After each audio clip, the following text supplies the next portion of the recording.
ठीक है, तो साथियों आपका स्वागत है बहुत बहुत हमारे इस यूट्यूब चैनल पे। तो लास्ट वीडियो में हमने देखा कि वैदिक एज के बारे में, ठीक है ना। तो वैदिक एज के बारे में जब हमने लास्ट वीडियो में देखा तो उस पर हमने उसकी सोसाइटी समझी, है ना, पॉलिटी समझी, इकोनॉमी समझी, सेम ऐसा ही, और जो रिलीजियस चीज़ थे वो समझी। सेम यही चीज़ हम लेटर वैदिक में समझेंगे, ठीक है। तो देख लीजिए यहाँ पे हम एक बार क्या क्या देखने वाले हैं कि हम सोसाइटी देखने वाले हैं, ठीक है।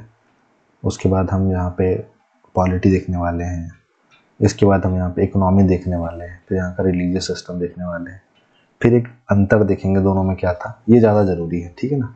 फिर उसके बाद जी फिनिश हो जाएगा।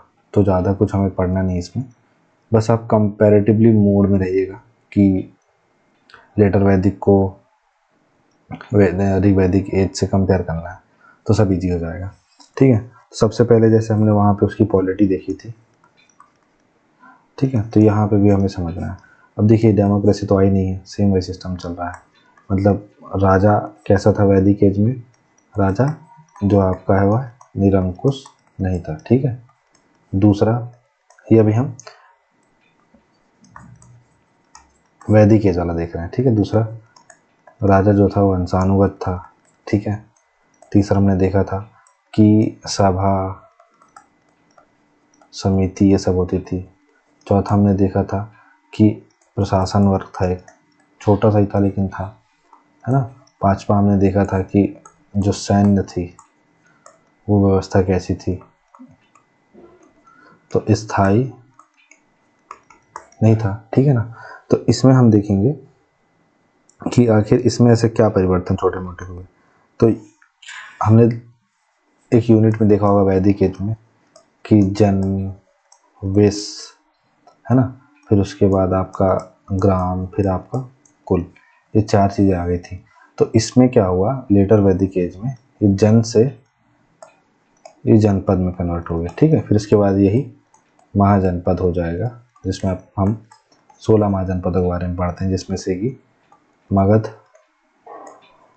अवंती, है ना, एक्सेट्रा, ऐसे बहुत से जनपद पढ़ते हैं। तो हमें यहाँ पे ध्यान रखना है बेसिकली कि वैदिक एज में जन, वेश, ग्राम और कुल था।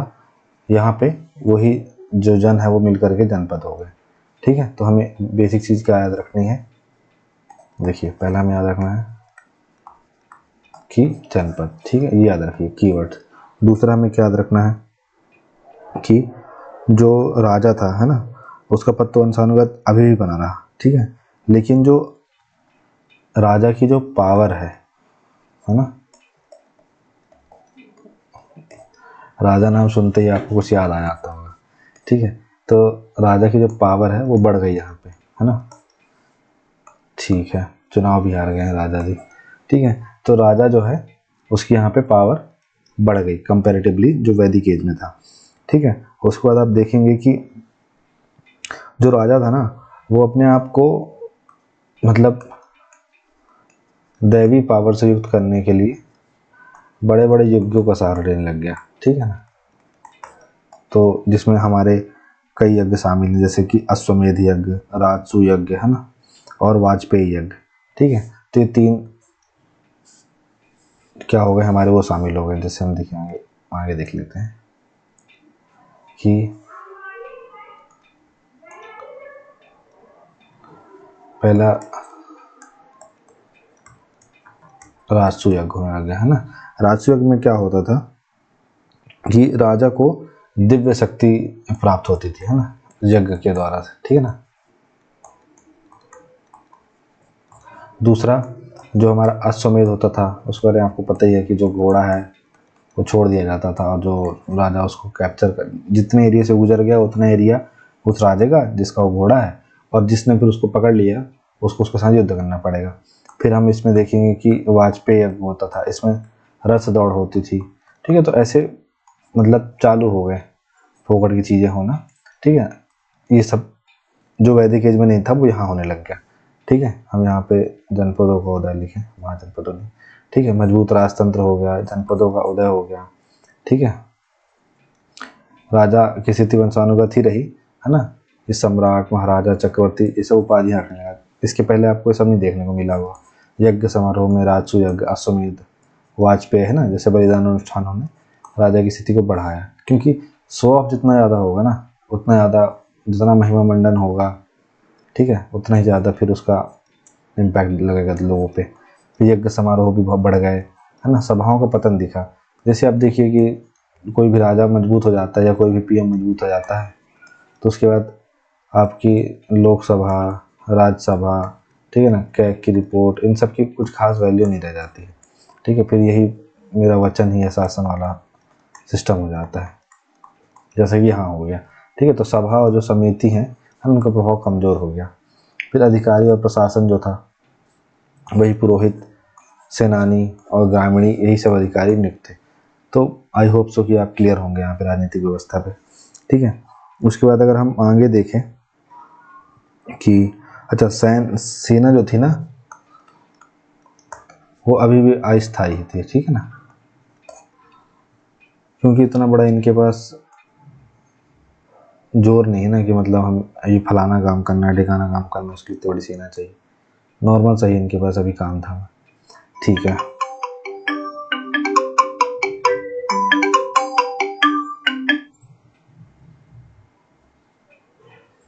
माफ़ कीजिएगा। अब आगे हम बढ़ते हैं सामाजिक व्यवस्था में, ठीक है। तो जो सामाजिक व्यवस्था है उत्तर वैदिक काल की, उसमें हम इसको कंपेयर करेंगे जो हमारा वैदिक काल है उससे, ठीक है। कि हुआ क्या कि जाति व्यवस्था का विकास हुआ, ठीक है। जैसे हमने देखा था कि इंडस वैली सिविलाइजेशन में वर्ग विभाजन था, ठीक है। फिर वैदिक एज में वर्ण व्यवस्था आई। तो लेटर वैदिक एज में क्या हुआ, यही चीज़ और जटिल होती गई, ठीक है। तो ये जाति में कन्वर्ट हो गई, ठीक है ना। अब जब जाति में कन्वर्ट हो गई तो इससे बहुत कॉम्प्लेक्सिटी आ गई कि अलग अलग जो लोग थे, है ना, वो कर्म की जगह पे जन्म के आधार पे लोगों के अंदर विभाजन होने लग गया। जैसे कि देखिए, ब्राह्मणों का, क्षत्रियों का प्रभुत्व बढ़ गया, ठीक है। शूद्रों की स्थिति में गिरावट आ गई, इसमें छोटे मोटे काम करने पड़े। दूसरा, अगर आप देखेंगे कि आश्रम व्यवस्था, ठीक है, तो जीवन के 4 चरणों को ब्रह्मचर्य, गृहस्थ, वानप्रस्थ और संन्यास, इसमें बांट दिया गया, ठीक है। फिर आप देखेंगे कि महिलाओं की स्थिति, तो महिलाओं की स्थिति तुलनात्मक रूप से कमजोर हो गई, ठीक है। जैसे इसमें देखिए महिलाओं की स्थिति, अब आप देखेंगे कि जो वैदिक एज में महिलाएं पार्टिसिपेट कर रही हैं किसमें, आपके सभा समिति, इन सब चीज़ों में, यहाँ पे कम हो गया, ठीक है। तो महिलाओं की स्थिति कंपैरेटिवली उतनी खराब नहीं हुई, हाँ, लेकिन मतलब सॉरी माफ़ कीजिएगा, कि महिलाओं की स्थिति जो थी पूर्णतः खराब नहीं हुई, पर हाँ, तुलनात्मक रूप से अगर आप देखेंगे इसको वैदिक एज से, हाँ, तो गिरावट दर्ज हुई, ठीक है। इसके बाद हम अगर आगे देखेंगे इसमें कि वो समाज जो था इसका पितृसत्तात्मक समाज था, ठीक है। तो पितृसत्तात्मक समाज था ये, ठीक है। जैसे कि और वैदिक जो पितृसत्तात्मक ही था, तो ये तो कॉमन ही है, ठीक है। फिर इसमें अगर आप विवाह देखेंगे, ठीक है, तो विवाह की जो स्थिति है ये भी ऐसी ही थी, अनुलोम और प्रतिलोम, अनुलोम और प्रतिलोम विवाह चलता था। अब आपको पता ही है कि अनुलोम और प्रतिलोम विवाह क्या होता है, ठीक। अनुलोम विवाह में क्या होता है, जब अगर पुरुष उच्च वर्ण का और महिला निम्न वर्ण की हो, और प्रतिलोम विवाह में क्या होता है, पुरुष निम्न वर्ण का और महिला उच्च वर्ण की हो, ये चीज़ें होती हैं। फिर दास व्यवस्था, तो अगर आप दास व्यवस्था की ओर देखेंगे तो हमने ऋग्वैदिक की बात की थी कि वहाँ पे भी थी, तो दास व्यवस्था यहाँ पे भी मौजूद रही। इसके बाद अगर आप देखेंगे कि आश्रम व्यवस्था तो हमने बता ही दिया, गोत्र व्यवस्था शुरू हो गई।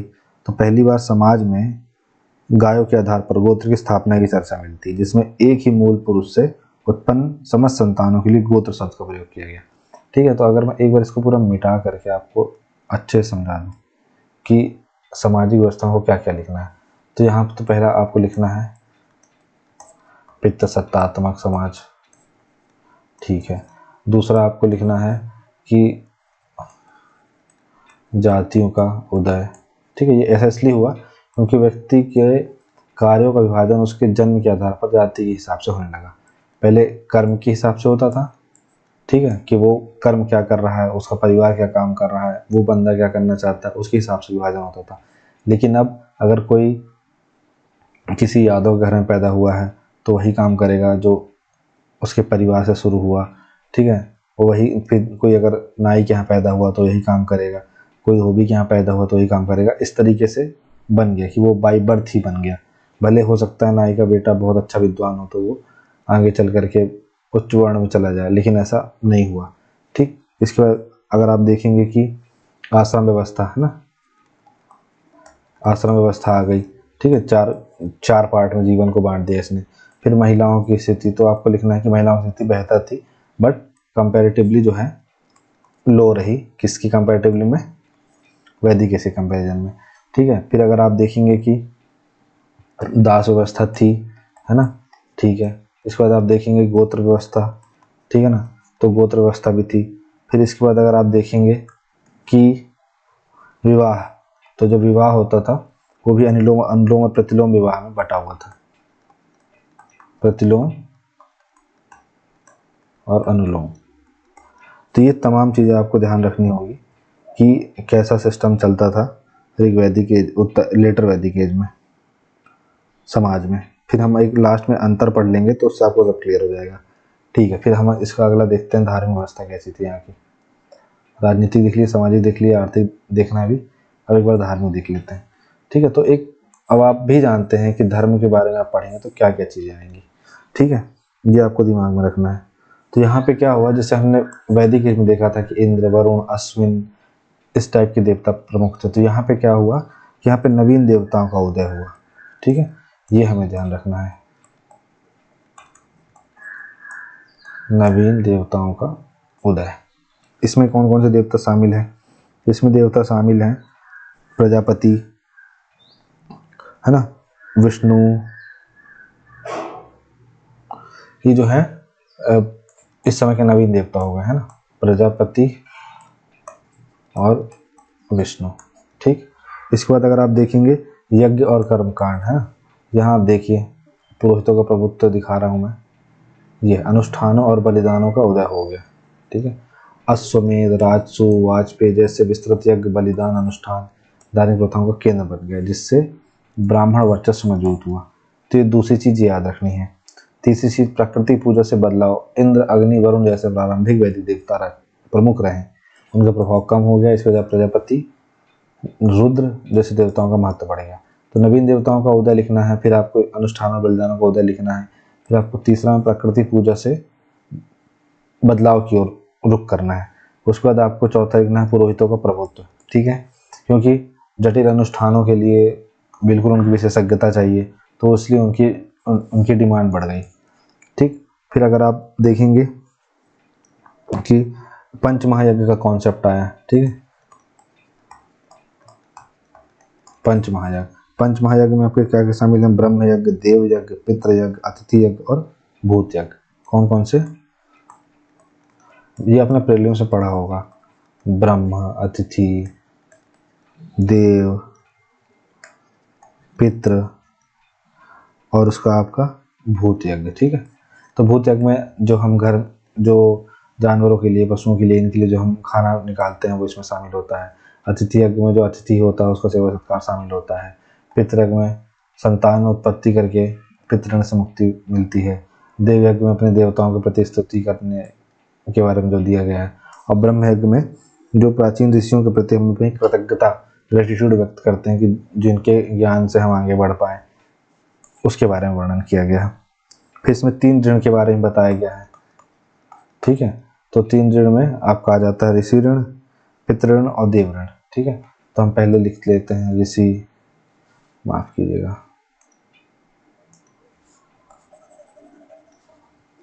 पहला हम लिख लेते हैं, पहला आपका ऋषि ऋण, ठीक है। दूसरा आपका है देव और तीसरा है पितृ, ठीक है।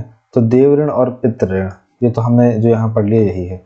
और जो ऋषि ऋण है उसका मतलब ये है कि जो हमारा ज्ञान है, जो हमने ज्ञान प्राप्त किया है ना, उस ज्ञान को हम आगे तक दूसरों को पहुँचाएं। हाँ, एक जनरेशन से दूसरे जनरेशन तक अपना ज्ञान ट्रांसफ़र करें ताकि वो भी नॉलेजेबल बने, ये इसमें शामिल होता है, ठीक है। तो हमें मोटा माटी इसमें यही बताना है धार्मिक व्यवस्था में कि नवीन देवता आ गए। दूसरा हमें बताना है कि पंच महायज्ञ, पितृ, 3 ऋण, इनका कॉन्सेप्ट आया। अनुष्ठान और बलिदानों का ज़्यादा उदय हुआ, पुरोहितों का प्रभुत्व बढ़ा।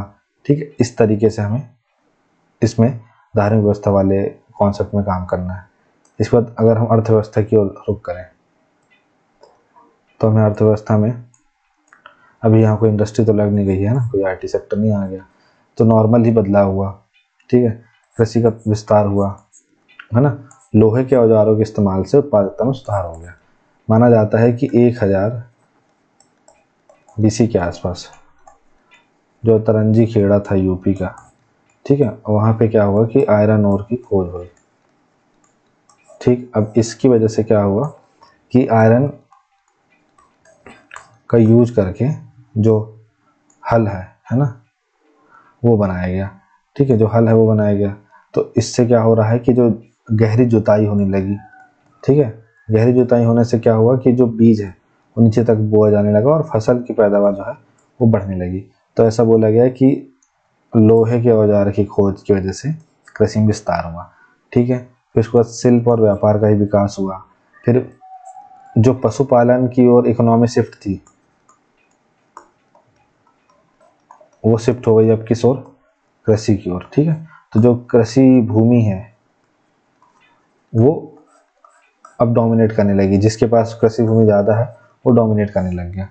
ठीक है, तो हमने कृषि आपको बता दी, कृषि व्यवस्था के बारे में बता दिया। ठीक है, उसके बाद पशुपालन के बारे में बता दिया कि पशुपालन तो चलेगा ही चलेगा, पशुपालन तो आज भी चलता है, कृषि तो आज भी चलती है। तो 2 चीज़ें बस हमें याद रखनी है।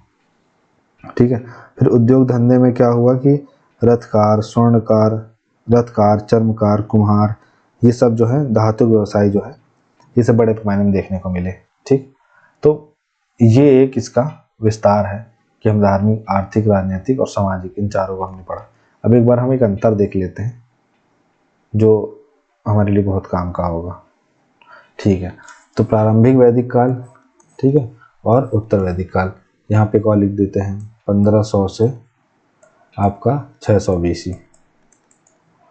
ये चला आपका वैदिक काल पूरा। अब ये यहाँ पे है 1500 से 1000, फिर ये आपका इसको 1000 से 600 कर लीजिए, 900 से 600 कर लीजिए आपके ऊपर। ठीक, ये हो गया, ये BC चल रहा है, बिफोर क्राइस्ट। अब इसमें क्या हुआ, लचीली वर्ण व्यवस्था है, महिलाओं को उच्च दर्जा प्राप्त है।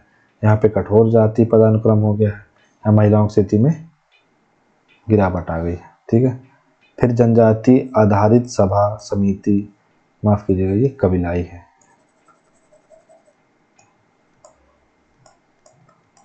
ठीक है ना, कबीलाई आधारित सभा समिति निर्णयों को प्रभावित करती थी। ठीक है, तो अब राजा की शक्ति बढ़ गई तो राष्ट्रीय शासन मजबूत हो गया। फिर प्रारंभिक अवस्था में मुख्य रूप से पशुपालन और कृषि, इधर क्या हुआ, कृषि का बोलबाला रहा और लोहे के औजारों ने प्रोडक्टिविटी बढ़ा दी। ठीक है, फिर धार्मिक रूप से देखें तो इंद्र, अग्नि, वरुण जैसे प्राकृतिक देवताओं की पूजा होती थी। यहाँ पे क्या होने लगा कि यहाँ पे हम लिख देते हैं नवीन देवता, जिसमें कि प्रजापति, विष्णु, रुद्र ये शामिल हैं। ठीक है, फिर यहाँ जो है जटिल अनुष्ठानों पर भी ध्यान दिया जाने लग गया, बलिदानों पर, पुरोहित प्रभुत्व पर ज़्यादा जोर चला गया। फिर अध्ययन की जो मौखिक परंपरा थी उस पर जोर दिया जाता था वैदिक काल में, और वैदिक वचनों को याद किया जाता था। यहाँ पे ब्राह्मण और उपनिषद जैसे लिखित ग्रंथ सामने आए। ठीक है, तो ये एक ब्रीफ अंतर है जो हमें वैदिक काल और उत्तर वैदिक काल को के बारे में समझाता है कि आप अगर वैदिक काल ही बस याद कर लिए और थोड़ा सा यहाँ एक्सपांड कर दिए तो आपका उसमें काम हो जाएगा। ठीक है, तो थैंक यू सो मच। ये टॉपिक खत्म होता है, इसके बाद फिर हम अगला टॉपिक अपना बुद्ध रिलीजन चलाएंगे, फिर जैन रिलीजन चलाएंगे। तो इस पर हम कंटिन्यू रहेंगे ताकि जो हमारे एग्ज़ाम पॉइंट ऑफ व्यू से जो इम्पोर्टेंट है बस हम उतना कवर हो जाए। Thank you so much.